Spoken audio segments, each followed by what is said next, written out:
De Berthe Morisot à Marlène Dumas, en passant par Leonora Carrington ou encore Joan Mitchell, depuis 2024, le femme artiste du musée de Mougins, est devenu le premier musée de France à présenter une collection permanente dédiée aux artistes femmes, de l'impressionnisme à la création contemporaine, un musée installé au cœur du village historique de Mougins. Je suis ravie de recevoir en plateau Lisa Paoli. Bonjour.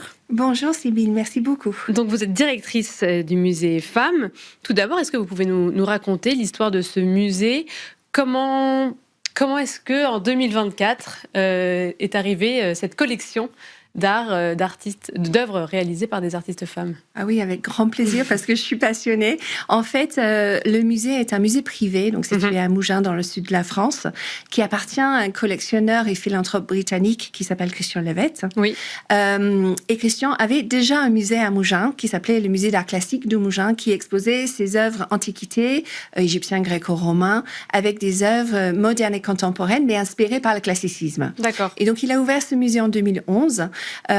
Et puis, au fur et à mesure que sa façon de collectionner, sa collection a évolué, ses goûts ont aussi évolué. Et cela fait près de 10 ans maintenant qu'il il s'intéresse énormément sur le travail des artistes femmes, aussi bien les historiques que les artistes contemporaines. Et du coup, à travers ces années, il a amassé une collection très, très importante d'œuvres de qualité muséale, des artistes vraiment de partout dans le monde. Il y a près de 700 œuvres d'artistes femmes dans sa collection. Et c'est quelqu'un qui passe son temps dans les musées, les institutions culturelles, dans les foires d'art, les galeries, etc. Et qui lit énormément justement sur l'histoire de l'art et qui a constaté au fur et à mesure le déséquilibre qu'il y a. Il y a eu un petit déclic où à un moment il s'est dit... Là, il y a une mauvaise représentation. Voilà, exactement. Et donc, lui, il avait un musée déjà. Il avait une collection de qualité muséale fantastique de toutes ces femmes. Et donc, il a décidé de faire une espèce de métamorphose, si vous voulez, de son musée existant. Et donc, en 2023, nous avons fermé. On a fait tous les travaux de rénovation. Et Femmes a ouvert ses portes le 21 juin 2024 pour exposer une partie de sa collection d'artistes femmes, comme vous avez dit, de l'impressionnisme jusqu'à la contemporaine. Et justement, là, vous venez juste de refaire un nouvel accrochage, permanent, ça dure quoi, 1 à 2 années. Comment est-ce que vous sélectionnez les nouvelles œuvres que vous allez montrer au public et comment vous travaillez sur le parcours? Alors, le parcours reste le même. En effet, on vient de faire un nouvel accrochage. Les accrochages, ça change régulièrement quand il y a des prêts d'œuvres qui partent. On les remplace, bien évidemment. On ne laisse pas un trou au mur. Mais là, un accrochage majeur, c'est tous les 2 ans à peu près. Donc là, on s'approche de notre 2e anniversaire. Et donc, M. Levett a souhaité qu'on fait vraiment cet renouvellement de la collection. Mais le parcours, en effet, reste le même. On démarre avec l'impressionnisme, on va vers le surréalisme. Historique, donc. Historique, voilà, on démarre. On fait un petit voyage dans l'histoire du temps à travers les yeux des artistes femmes. Après, on a une galerie qui est dédiée à l'art abstrait. Beaucoup d'œuvres des Américaines, des expressionnismes abstraits, mais aussi les non-américaines. Il y a tout un étage dédié à l'art figuratif. Et dans cet étage figuratif, on part des impressionnistes encore. Nous avons des dessins de Berthe Morisot et Marie Bracmont, mais juste à des œuvres très contemporaines, comme Marina Abramovic ou Marlène Dumas, que vous avez cité tout à l'heure. Et puis, on plonge dans le 4e étage, qui est dédié à l'art vraiment très contemporaine. Nous l'appelons le galerie du 21e siècle. Et là, on trouve des artistes contemporaines très établis, comme Marlène Dumas, on la cite pour une 3e fois, mais aussi Tracey Emin, Sarah Lucas, la grande Jenny Saville, mais aussi des artistes émergentes. Voilà. Et quelle est la réaction, en tout cas, des publics? Est-ce qu'ils sont étonnés?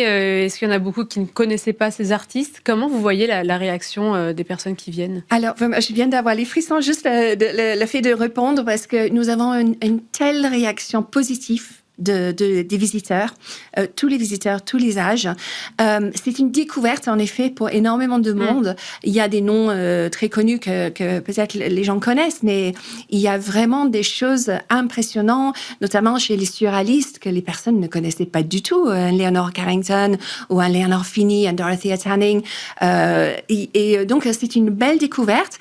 Et puis, il y a même des émotions les gens qui se rendent compte, mais attendez, ils avancent de plus en plus dans les salles, ils se rendent compte que toutes ces œuvres, mais vraiment une qualité exceptionnelle, sont créées par des femmes, des personnes avec les enfants qui disent toi aussi, tu pourrais être exposé sur les cinémas d'un musée à leur fille ou leur petite fille, etc. On a eu des personnes vraiment avec les larmes aux yeux à être face à ces œuvres et à cette découverte et à cette réalisation que pourquoi on ne les connaissait pas? Oui, c'est ça. Parce que pour vous, c'était important de faire un musée qui était consacré aux artistes femmes pour montrer l'inégalité. Je veux dire, il faut passer par là avec ce discours très marqué, en tout cas, pour pouvoir faire changer les choses. Oui, en effet, je pense que c'est comme tout, quand nous sommes à la recherche d'une égalité ou d'une acceptation de tout dans la société, il faut vraiment pousser très, très fort la pendule pour qu'après, elle commence à basculer de façon égale. Donc, en effet, peut-être quelques personnes pourraient nous dire pourquoi seulement les femmes? Mais parce que pendant des siècles, ça a été principalement les hommes exposés. Et là, on n'a jamais posé la question. Donc, en effet, c'est une démarche qui est voulue. Extrême ou qui va vraiment dans le sens inverse. C'est ça. Mais parce qu'elles ont manqué tellement de temps. Et surtout, ces artistes historiques, les artistes contemporaines, ont une voix. Et elles prennent leur place qu'elles méritent dans le marché de l'art, dans l'histoire de l'art et dans les musées. Mais les artistes historiques, elles n'ont plus de porte-parole. Donc, nous, les femmes, on essaye d'être le porte-parole pour toutes ces femmes qui ont été un petit peu invisibilisées par les récits de l'histoire de l'art. Et vous avez l'impression qu'au-delà de votre musée, que les autres musées arrivent maintenant à... Vous constatez qu'il y a plus d'expositions qui sont dédiées aux artistes femmes? Ah oui, et ça me fait chaud au cœur parce que je pense qu'on va dans le bon sens. On va avoir besoin du temps parce qu'on ne change pas quelque chose qui a été instauré depuis les siècles du jour au lendemain. Mais déjà, le premier musée pionnier, si je peux dire, qui était aux États-Unis, à Washington, qui était dédié aux artistes femmes, c'était the National Museum of Women in the Arts. Et ça a ouvert dans les années 80. Donc, nous, on a les premiers en Europe à ouvrir. Mais il y a aussi des associations comme Aware qui font un travail fabuleux sur les archives des artistes femmes depuis 10 ans maintenant. Et puis, on voit de plus en plus d'expositions temporaires partout dans le monde dédiées à ces artistes femmes qui, pour moi, est essentiel.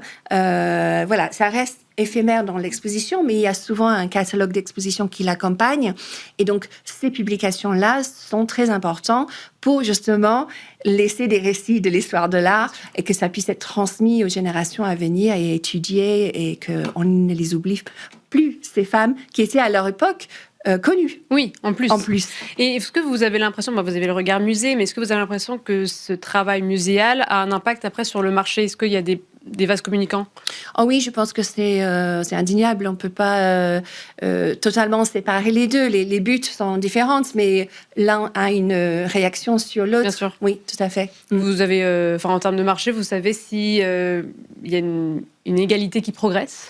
Alors, l'inégalité est toujours vertigineuse sur le marché de l'art. Quand on voit, par exemple, le record pour une artiste historique, Frida Kahlo, qui était 54 millions, voilà, contre l'œuvre de Klimt à 200 et quelques millions. C'est quand même... oui, il y a encore des écarts qui sont pharaoniques. C'est ça, oui. Même Marlène Dumas, qui s'est vendu à 13 et quelques millions, contre un Jeff Koons, qui était, lui, à 91 millions pour les artistes vivants. Voilà, l'écart est vertigineux. Mais, par exemple, les artistes surréalistes que j'ai cités tout à l'heure, elles, on voit leur marché qui est en hausse. Leonora Carrington, elle a vendu à plus de 28 millions en 2024 ou 25. Dorothea Tanning vient de dépasser son record personnel. Elle a fait une hausse de 84% depuis l'année dernière. Enfin, voilà. Donc, on sent qu'il y a une machine qui roule. On sent ce mouvement et même Léonore Fini, elle a vendu en novembre 2025 une œuvre qui s'appelle Dans la tour pour son record. son record réel, c'est 2,5 millions. Donc, comparé à un Klimt ou un Kunz, c'est vraiment très peu. Mais la courbe va dans le bon sens. Et cette œuvre-là de Léonore Fini, on peut le voir dans le musée Femmes, parce qu'elle est rentrée dans la nouvelle accrochage. Voilà, elle est dans la nouvelle accrochage. Et puis, elle est là tout l'été. Et puis après, elle va partir en prêt pour une exposition itinérante qui est dédiée à l'artiste. Merci beaucoup Lisa Paoli, je rappelle que vous êtes directrice du musée Femmes et merci à vous toutes et tous de nous avoir suivis. C'était Arrêt Marché.